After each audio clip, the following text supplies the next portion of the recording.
దేవుని నామమునకు మహిమ కలుగునుగాక. అనుదిన పరిశుద్ధ గ్రంథ పఠనం. అక్టోబర్ 30. ప్రార్థన. దయగల తండ్రి, కృపగల దేవ, పరిశుద్ధుడానికి వందనాలు, స్తోత్రాలు. నీ కృపలో జ్ఞాపకం చేసుకుని మరొక నూతన దినము మా జీవితాల్లో మీరు ప్రవేశపెట్టినందుకు మీకు వందనాలు. మీరు ఇచ్చిన ఆయుష్ని బట్టి, ఆరోగ్యం బట్టి మీకే కృతజ్ఞతాస్తుతులు చెల్లించుకుంటున్నాం ప్రభా. ఈ దినం వాక్యం ద్వారా మాతో మాట్లాడండి. వినిన వాక్యం మా హృదయాలు ఫలింపచేయమని యేసుక్రీస్తు అతి పరిశుద్ధ నామంలో అడిగి వేడుకొంచున్నాం మా పరమ తండ్రి. ఆమేన్. లూకా సువార్త 21-22 అధ్యాయములు. 21వ అధ్యాయము. కానుక పెట్టెలో తమ కానుకలను వేయుచున్న ధనవంతులను ఆయన పారజూచెను. ఒక బేద విధవరాలు 2 కాసులు అందులో వేయుచుండగా చూచి, ఈ బేద విధవరాలు అందరికంటే ఎక్కువ వేసిందని మీతో నిజంగా చెప్పుచున్నాను. వారందరూ తమకు కలిగిన సమృద్ధిలో నుండి కానుకలు వేసిరి గాని ఈమె తన లేమిలో తనకు కలిగిన జీవనమంతయు వేసినని వారితో చెప్పెను. కొందరు ఇది అందమైన రాళ్లతోనూ అర్పితములతోనూ శృంగారింపబడి ఉన్నదని దేవాలయమును గూర్చి మాట్లాడుచుండగా ఆయన, ఈ కట్టడములు మీరు చూచుచున్నారే, వాటిలో రాతి మీద రాయి ఉండకుండా అవి పడద్రోయబడు దినములు వచ్చుచున్నవని చెప్పెను.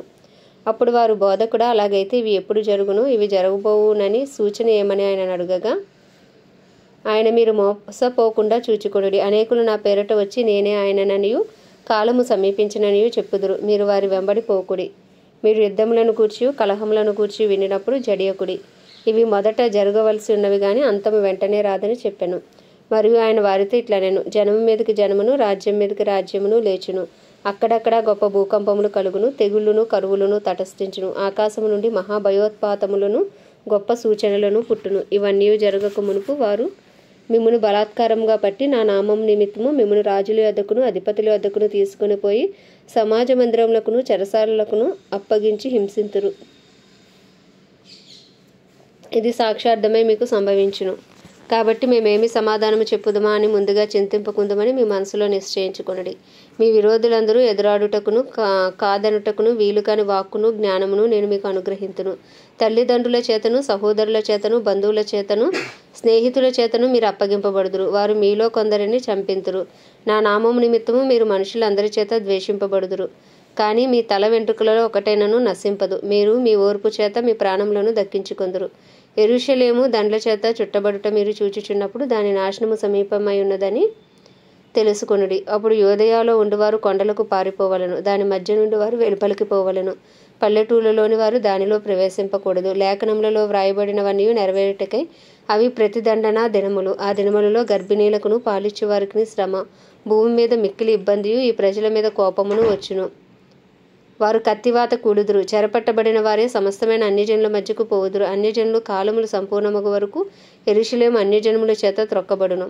మరియు సూర్యచంద్ర నక్షత్రములలో సూచనలను, భూమి మీద సముద్ర తరంగముల ఘోష వలన కలవర పడిన జనములకు శ్రమయు కలుగును. ఆకాశమందరి శక్తులు కదిలింపబడును గనుక లోకము మీదకు రాబోచున్న వాటి విషయమే భయము కలిగి మనుషులు ఎదురు చూచుచు ధైర్యము చెడి కూలుదురు.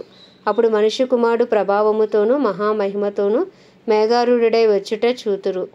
ఇవి జరుగునారంభించినప్పుడు మీరు ధైర్యము తెచ్చుకొని మీ తలలెత్తుకొనిడి, మీ విడుదల సమీపించుచున్నదనెను.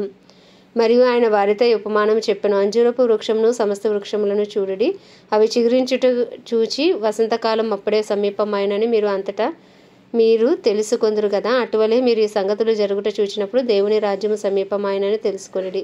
అవన్నీ జరుగు వరకు ఈ తరము గతింపదని నిశ్చయంగా మీతో చెప్పుచున్నాను. ఆకాశమును భూమియు గతించును గాని నా మాటలు ఏమాత్రమును గతింపవు. మీ హృదయంలో ఒకవేళ తిండి వలనను మత్తు వలనను ఐహిక విచారముల వలనను మందముగా ఉన్నందున ఆ దినము అకస్మాత్తుగా మీ మీదకు ఉరి వచ్చినట్టుగా రాకుండా మీ విషయమే మీరు జాగ్రత్తగా ఉండడి. ఆ దినము భూమి అందంతటా నివసించే వారందరి మీదకి అకస్మాత్తుగా వచ్చును. కాబట్టి మీరు జరగబో వీటి నెలను తప్పించుకొని మనిషి కుమారుని ఎదుట నిలవబడుటకు శక్తి గలవారగునట్లు ఎల్లప్పుడూ ప్రార్థన చేయొచ్చు మెలకువగా ఉండుడని చెప్పాను. ఆయన ప్రతిదినము పగటియందు దేవాలయంలో బోధించుచు రాత్రివేళ ఒలీవల కొండకు వెళ్ళుచు కాలం గడుపుచుండెను. ప్రజలందరూ ఆయన మాట వినుటకు దేవాలయంలో ఆయన యొద్దకు పెందల కాడ వచ్చిచుండిరి. 22వ అధ్యాయము. పస్కా అనబడిన పులియని రొట్టెల పండుగ సమీపించెను. ప్రధాన యాజకులను శాస్త్రులను ప్రజలకు భయపడిరి గనుక ఆయనకు ఎలాగూ చంపించమని ఉపాయం వెదుకుచుండిరి. అంతటా 12 మంది శిష్యుల సంఖ్యలో చేరిన ఇస్కరియోతు అనబడిన యోధాలో సాతాను ప్రవేశించెను గనుక వాడు వెళ్ళి ఆయనను వారికి ఎలాగ అప్పగింపవచ్చునో దానిని గూర్చి ప్రధాన యాజకులతోనూ అధిపతులతోనూ మాట్లాడాను. అందుకు వారు సంతోషించి వానికి ద్రవ్యమియ్య సమ్మతించిరి. వాడు అందుకు ఒప్పుకొని జనసమూహము లేనప్పుడు ఆయనను వారికి అప్పగించుటకు తగిన సమయం వెతుకుచుండెను. పస్కా పశువును వధింపవలసిన పులియని రొట్టెల దినము రాగా యేసు పేతురును యోహానును చూచి, మీరు వెళ్ళి మనం భుజించుటకే పస్కాను మన కొరకు సిద్ధపరచుడని వారికి పంపెను. వారు, మేము ఎక్కడ సిద్ధపరచగోరుచున్నామని ఆయనను అడగగా, ఆయన, ఇదిగో, మీరు పట్టణంలో ప్రవేశించినప్పుడు నేలకుండా మోసుకుని పోవచ్చున్న ఒకడు మీకు ఎదురుగా వచ్చును. అతడు ప్రవేశించి ఇంటిలోనికి అతని వెంట వెళ్ళి, నేను నా శిష్యులతో కూడా పస్కాను భుజించుటకు విడిది గది ఎక్కడని బోధకుడు నిన్ను అడుగుచున్నాడని ఇంటి యజమానునితో చెప్పుడి. అతడు సామాగ్రి గల ఒక గొప్ప మేడగడి మీకు చూపించును. అక్కడ సిద్ధపరచుడని వారితో చెప్పెను. వారు వెళ్ళి ఆయన తమతో చెప్పినట్లు కనుగొని పస్కాను సిద్ధపరిచిరి. ఆ గడియ వచ్చినప్పుడు ఆయనయు ఆయనతో కూడా అపోస్తలులను పంక్తిని కూర్చుండిరి. అప్పుడు ఆయన, నేను శ్రమ పడక మునుపు మీతో కూడా ఈ పస్కాను భుజింపవలనని మిక్కిలి ఆశపడుతుని. అది దేవుని రాజ్యంలో నెరవేరు వరకు ఇక ఎన్నడూనూ దాన్ని భుజింపనని మీతో చెప్పుచున్నానని వారితో చెప్పి, ఆయన గిన్నె ఎత్తుకొని కృతజ్ఞతాస్తుతులు చెల్లించి, మీరు దీనిని తీసుకుని మీలో పంచుకొనుడి. ఇక మీదట దేవుని రాజ్యం వచ్చే వరకు నేను ద్రాక్షారసము త్రాగనని మీతో చెప్పుచున్నాను నేను. పిమ్మట ఆయన ఒక రొట్టె పట్టుకుని కృతజ్ఞతాస్తుతులు చెల్లించి దాన్ని విరిచి వారికి ఇచ్చి, ఇది మీ కొరకు ఇయ్యబడుచున్న శరీరము, నన్ను జ్ఞాపకం చేసుకుంటకు దీనిని చేయుడని చెప్పాను. ఆ ప్రకారమే భోజనమైన తర్వాత ఆయన గిన్నెయు పట్టుకుని, ఈ గిన్నె మీ కొరకు చిందింపబడుచున్న నా రక్తము వలనైన క్రొత్త నిబంధన. ఇదిగో, నన్ను అప్పగించు వాని చెయ్యి నాతో కూడా ఈ బల్ల మీద ఉన్నది. నిర్ణయింపబడిన ప్రకారము మనిషి కుమారుడు పోవుచున్నాడు, కానీ ఆయన ఎవరి చేత అప్పగింపబడుచున్నాడో ఆ మనుష్యునికి శ్రమ అని చెప్పాను. వారు ఈ పనిని చేయబోవారెవరు అని తమలో తాము అడుక్కొనసాగిరి. తమలో ఎవడు గొప్పవాడుగా ఎంచబడునో అని వివాదం వారిలో పుట్టగా ఆయన వారితో ఇట్లనెను, అన్ని జనుల్లో రాజులు వారి మీద ప్రభుత్వం చేయుదురు, వారి మీద అధికారం చేయవారు ఉపకారులు అనబడుదురు. మీరైతే అలాగ ఉండరాదు. మీలో గొప్పవాడు చిన్నవాని వలెను, అధిపతి పరిచారకుని వలెను ఉండవలెను. గొప్పవాడెవడు? భోజన పంక్తిని కూర్చుండువాడా, పరిచర్య చేయువాడా? పంక్తిని కూర్చుండువాడే కదా. అయినను నేను మీ మధ్య పరిచర్య చేయువాని వలె ఉన్నాను. నా శోధనలలో నాతో కూడా నిలిచి ఉన్నవారు మీరే. కనుక నా తండ్రి నాకు రాజ్యం నియమించినట్టుగా నా రాజ్యంలో నా బల్ల యొద్ద అన్నపానములు పుచ్చుకొని సింహాసనముల మీద కూర్చుండి ఇశ్రాయేలు 12 గోత్రముల వారికి మీరు తీర్పు తీర్చుటకే నేనును మీకు రాజ్యమును నియమించుచున్నాను. సీమోను, సీమోను, ఇదిగో, సాతాను మిమ్మును పట్టి గోధుమల వలె జల్లించుటకు మిమ్మును కోరుకొనెను గాని నీ నమ్మిక తప్పిపోకుండునట్లు నేను నీ కొరకు వేడుకొంటిని. నీ మనసు తిరిగిన తరువాత నీ సహోదరులను స్థిరపరచమని చెప్పెను. అయితే అతడు, ప్రభువా, నీతో కూడా చెరలోనికిని మరణమునకును వెలుటకు సిద్ధముగా ఉన్నానని ఆయనతో అనగా, ఆయన, పేతురు, నీవు నన్ను అరగనని ముమ్మారు చెప్పు వరకు నేడు కోడి కుయ్యదని నీతో చెప్పుచున్నాను నేను.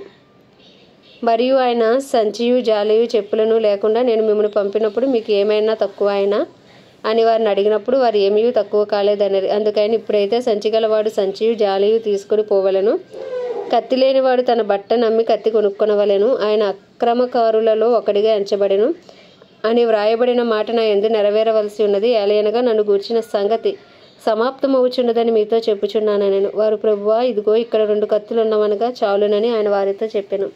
తరువాత ఆయన బయలుదేరి తన వాడుక చొప్పున ఒలీవల కొండకు వెళ్ళగా శిష్యులను ఆయన వెంట వెళ్ళిరి. ఆ చోటు చేరి ఆయన వారితో, మీరు శోధనలో ప్రవేశించుకుంటున్నట్లు ప్రార్థన చేయడని చెప్పి వారి యొద్ద నుండి రాతివేత దూరం వెళ్ళి మోకాలుని, తండ్రి, ఈ గిన్నె నా యొద్ద నుండి నీ చిత్తమైతే తొలగించుము, అయినను నా ఇష్టము కాదు నీ చిత్తమే సిద్ధించునుగాక అని ప్రార్థించెను. అప్పుడు పరలోకము నుండి ఒక దూత ఆయనకు కనపడి ఆయనను బలపరిచెను. ఆయన వేదన పడి మరింత ఆతురముగా ప్రార్థన చేయగా ఆయన చెమట నేల పడుచున్న గొప్ప రక్త బిందువు వలె ఆయన ప్రార్థన చాలించి లేచి తన శిష్యుల వద్దకు వచ్చి వారు దుఃఖము చేత నిద్రించుట చూచి, వీరెందుకు నిద్రించుచున్నాడు? శోధనలో ప్రవేశించకుండానట్లు లేచి ప్రార్థన చేయడని వారితో చెప్పెను. ఆయన ఇంకనూ మాట్లాడుచుండగా ఇదిగో, జనులు గుంపుగా వచ్చిరి. 12 మందిలో యూదా అనబడిన వాడు వారికంటే ముందుగా నడిచి యేసును ముద్దు పెట్టుకొనుటకు ఆయన యొద్దకు రాగా, యేసు, యూదా, నీవు ముద్దు పెట్టుకుని మనిషి కుమారుని అప్పగించుచున్నావా అని వానితో అనగా, ఆయన చుట్టూ ఉన్నవారు జరగబోవు దానిని చూచి, ప్రభువా, కత్తితో నరుకుదుమా అని ఆయనను అడిగిరి. అంతలో వారిలో ఒకడు ప్రధాన యాజకుని దాసుని కొట్టి వాని కుడి చెవి తెగ నరికెను. అయితే యేసు ఈ మట్టుకు తాలుండని చెప్పి వాని చెవి ముట్టి బాగు చేశాను. యేసు తను పట్టుకొని వచ్చిన ప్రధాన యాజకులతోనూ దేవాలయపు అధిపతులతోనూ పెద్దలతోనూ, మీరు బందిపోటు దొంగ మీదకు వచ్చినట్లు కత్తులతోనూ గుదియలతోనూ బయలుదేరి వచ్చుతురా? నేను అనుదినము మీ చెంత దేవాలయంలో ఉన్నప్పుడు మీరు నన్ను పట్టుకొనలేదు. అయితే ఇది మీ గడియయు అంధకార సంబంధమైన అధికారమును అనెను. వారు ఆయనను పట్టి ఈడ్చుకుని పోయి ప్రధాన యాజకుని ఇంటిలోనికి తీసుకుని పోయిరి. పేతురు దూరంగా వారి వెనుక వచ్చిచుండెను. అంతటా కొందరు నడుముంగిట మంట వేసి చుట్టూ కూర్చుండినప్పుడు పేతురును వారి మధ్య కూర్చుండెను. అప్పుడు ఒక చిన్నది ఆ మంట వెలుతురులో అతడు కూర్చుండట చూచి అతని తేరు చూచి వీడును అతనితో కూడా ఉండనని చెప్పాను. అందుకు పేతురు, అమ్మాయి, నేను అతన్ని ఎరుగనెను. మరి కొంతసేపటికి మరి ఒకడు అతడిని చూచి, నీవును వారిలో ఒకడవనగా పేతురు, ఓయి నేను కానెనెను. ఇంచుమించు ఒక గడియైన తర్వాత మరి ఒకడు, నిజముగా వీడును అతనితో కూడా ఉండెను, వీడు గలిలయుడని దృఢముగా చెప్పెను. అందుకు పేతురు, ఓయి నీవు చెప్పినది నాకు తెలియదనెను.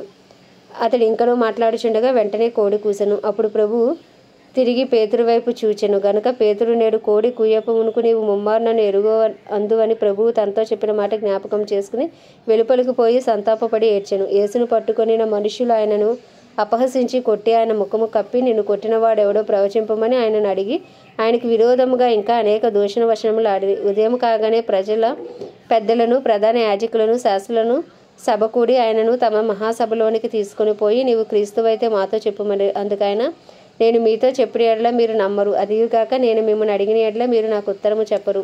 ఇది మొదలుకుని మనుష్య కుమారుడు మహత్యము గల దేవుని కుడిపార్శ్వమున ఆసీనుడగునని వారితో చెప్పెను. అందుకు వారందరూ, అట్లయితే నీవు దేవుని కుమారుడువా అని అడుగగా, ఆయన మీరు అన్నట్టు నేనే ఆయననని వారితో చెప్పెను. అందుకు వారు, మనకిక సాక్షులతో పని ఏమి, మనం అతని నోటి మాట వింటిమి కదా అని చెప్పిరి.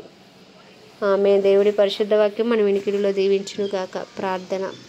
దగ్గర తండ్రి, కృపగల దేవ, పరిశుద్ధుడానికి వందనాలు, స్తోత్రాలు. జీవాధిపతి, న్యాయాధిపతి, మృత్యుంజయుడా, మహాగణుడా, మహిమా గణతకు అర్హుడా, యోగ్యుడా, పూజ్యుడా, కృపను చూపుడికి ఐశ్వర్యవంతుడా, కృపా సత్య సంపూర్ణుడా, కృప వెంబడి కృపతో మమ్మల్ని కాపాడుచున్న దేవా, అయ్యా నీకే వందనాలు, స్తోత్రాలు. మా అపరాధములు క్షమించండి, మా పాపములు క్షమించండి, మా తలంపులు క్షమించండి ప్రభా. నాయన, మా కొరకు రక్తము చిందించి ప్రాణం పెట్టి పాతాళ వేదన అనుభవించి 3వ దినమున తిరిగి లేచిన దేవుడవు మా కొరకు అయ్యా తండ్రి కుడిపార్శ్వన విజ్ఞాపన చేయుచున్న దేవానికి వందనాలు, స్తోత్రాలు. మా అపరాధములు క్షమించండి, నీ రక్తంతో మమ్మల్ని కడగండి, పవిత్రపరచండి, పరిశుద్ధపరచండి. నాయన, నీ సన్నిధి కాంతి మా మీద ప్రకాశింపచేయండి. మా కుటుంబస్తుల పాపం సైతం దయతో క్షమించండి, వారిని రక్షించండి, వారి మనోనేత్రాలు వెలిగించండి.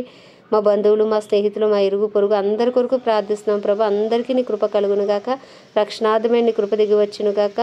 అయ్యా, సువార్త కొరకు వారి గృహాలు తెరవండి నాయన, వారి మనోనేత్రాలు తెరవండి ప్రభా, వారి చెవులు తెరవమని ప్రార్థిస్తున్నాం తండ్రి. నీకే వందనాలు, స్తోత్రాలు, స్తుతులు చెల్లించుకుంటున్నాం. దైవజనులు అందరి కొరకు ప్రార్థిస్తున్నాం. అయ్యా, ధైర్యంతో వాక్యములకు బోధించి అనుకూలమైన సమయాలు వారికి అనుగ్రహించి వారి రాకపోకలని కాపుదల భద్రత ఉంచండి. వారి అవసరతలన్నీ నీ మహిమేశ్వరంలో తీర్చండి. వారిని, వారి కుటుంబాలని రక్త ప్రోక్షణ కింద ఉంచమని ప్రార్థిస్తున్నాం. క్రైస్తవులందరి కొరకు ప్రార్థిస్తున్నాం. అయ్యా, అందరినీ రూపాంతరపరిచి రూపులకు మార్చుకొని డినామినేషన్స్ భేదములు తొలగించండి. అందరూ ఏకతాటిపైకి వచ్చే కృపను దయచేయండి. బుద్ధి కలిగిన కన్యకలు, సిద్ధులు, నూనె కలిగిన వారి సిద్ధపడి ఉన్నట్లుగా సార్వత్రిక సంఘాన్ని సిద్ధపరచమని ప్రార్థిస్తున్నాం ప్రభా. నీ కృప కలుగునుగాక అని ప్రార్థిస్తున్నాం. అలాగే ప్రపంచ దేశంలో అన్నిటి కొరకు, వాటిని పరిపాలిస్తున్న రాజులు, నాయకులు, వారి కింద పనిచేస్తున్న అధికారుల కొరకు ప్రార్థిస్తున్నాం. అందరికీ నీ కృప కలుగునుగాక. నీతి న్యాయంతో పరిపాలించకాల్సిన బుద్ధి, జ్ఞాన, వివేకములను వారికి అనుగ్రహించండి. అయ్యా, నీ చిత్తం వారిలో జరిగించండి ప్రభా. సమస్త మానవాళిని నీ హస్తాలకు అప్పచెప్పుకుంటున్నా. నీ కృప కలుగునుగాక అని ప్రార్థిస్తున్నాం ప్రభా. అయ్యా తండ్రి, ఇజ్రాయెల్ దేశాన్ని జ్ఞాపకం చేసుకోండి. ఇజ్రాయెల్ సరిహద్దులో సమాధానం ఇచ్చి ఇజ్రాయెల్ ప్రజలకు క్షేమం దయచేసి ఇజ్రాయెల్ పక్షంగా నీ చిత్తము జరిగించమని ప్రార్థిస్తున్నాం. అలాగే ప్రత్యేకించి మా భారతదేశాన్ని నీ హస్తాలకు అప్పచెప్పుకుంటున్నాం. 144 కోట్ల భారతదేశ ప్రజలకు గొప్ప రక్షణ కలుగునుగాక, వారి మనోనేత్రాలు తెరవబడునుగాక, వారి హృదయాలు తెరవబడునుగాక. అయ్యా, వారికి గొప్ప రక్షణ కలుగునుగాక. సువార్తకు విరోధంగా రూపించబడుతున్న ప్రతి ఆయుధం యేసు నామములో లయమైపోవునుగాక అని ప్రార్థిస్తున్నాం. మా దేశ ప్రధాని గారిని, ప్రెసిడెంట్, వైస్ ప్రెసిడెంట్లను, అయ్యా చీఫ్ మినిస్టర్స్, ఎమ్మెల్యేలు, ఎంపీలను, గవర్నర్లను మీ హస్తాలకు అప్పచెప్పుకుంటున్నాం. అందరికీ నీ కృప కలుగునుగాక. నీ చిత్తానుసారమైన పరిపాలన వారి ద్వారా జరుగునుగాక అని ప్రార్థిస్తున్నాం ప్రభా. అయ్యా, అధికారులందరి కొరకు ప్రార్థిస్తున్నాం. అయ్యా, అందరినీ మీరు దర్శించండి నాయన, అందరికీ గొప్ప రక్షణ దయచేయండి. సువార్త అందరి గ్రామాలు, ప్రాంతాలు, పట్టణాలను పట్టుకోండి. సువార్తకు విరోధంగా రూపించబడుతున్న ప్రతి ఆయుధం యేసు నామములో లయమైపోవునుగాక అని ప్రార్థిస్తూ ఉదయకాలం నీ చిన్ని ప్రార్థనమని నీ పాద సన్నిధికి చేర్చుకోమని యేసుక్రీస్తు అతి పరిశుద్ధ నామంలో అడిగి వేడుకొనిచున్నాం మా పరమ తండ్రి. ఆమేన్. పరలోకమందున మా తండ్రి, నీ నామం పరిశుద్ధపరచబడునుగాక, నీ రాజ్యము వచ్చునుగాక, నీ చిత్తము పరలోకములో నెరవేర్చబడుచున్నట్లు భూమి అందంతటా నెరవేర్చబడునుగాక. మనుదిన ఆహారము నేడు మాకు దయచేయము. ఇలా అపరాధం చేసినవని మేము క్షమించిన ప్రకారము అపరాధములు క్షమించుము. మమ్మల్ని శోధనలోకి తేక దుష్టుడి బారి నుండి తప్పించము. ఎందుకంటే రాజ్యము, బలము, శక్తి, మహిమయు నీవై ఉన్నది. ఆమేన్. ప్రభు యేసు రక్తమే జయం, ప్రభు యేసు వాక్యమే విజయం, ప్రభు యేసు నామములో సంపూర్ణ విజయం కలుగునుగాక. ఆమేన్, ఆమేన్, ఆమేన్.